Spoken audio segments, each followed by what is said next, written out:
and it requires a lot of calculus, and I know some of you guys haven't taken calculus, so this is going to make zero sense to you. But I can definitely, yeah, I can try and recall how to do that. So we learned in honors chem about the rate laws, right? So let's just do it for first order reaction. So the rate law is we have rate equals K times concentration of A to the first power, right?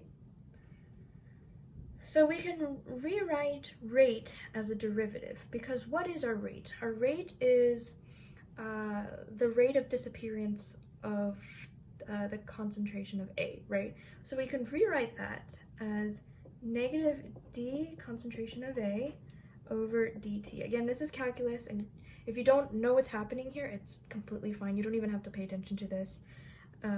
But we have this derivative, which is equal to K times concentration of A. And from here, I'm just going to simply integrate this rate law. Actually, before I can do that, I should probably separate my variables. So I'm going to rewrite, I'm going to move the dt over to the right. So I'm going to rewrite this as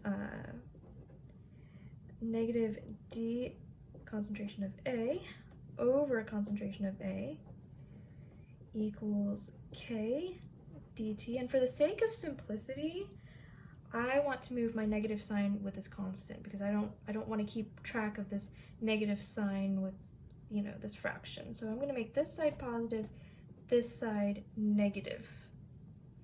So from here, I am all set to just take the integral, okay? So I can, what exactly I'm doing here is I'm taking the integral of 1 over concentration of A, d concentration A, and I can rewrite this portion here using the integral rule, moving that constant outside the integral, negative K dt, just like that, okay?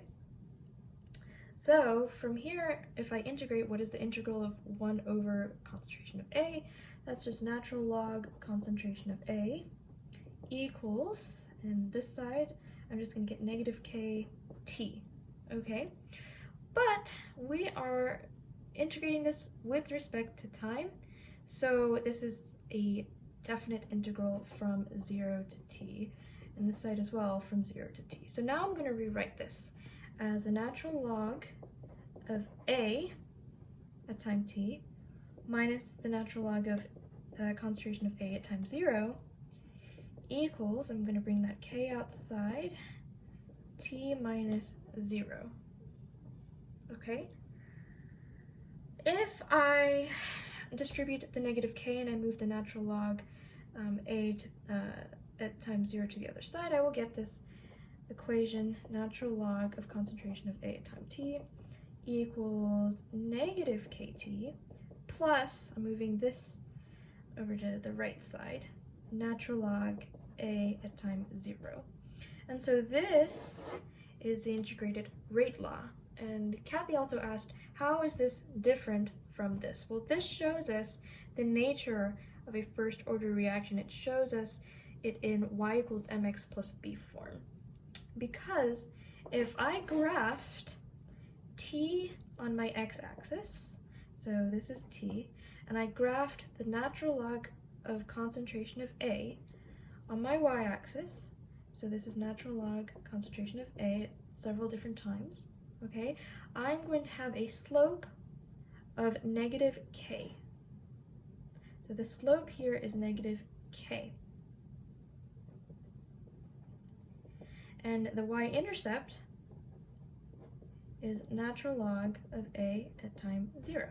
So this is b. So we have this relationship being shown here. Y equals mx plus b, and here it is on the graph.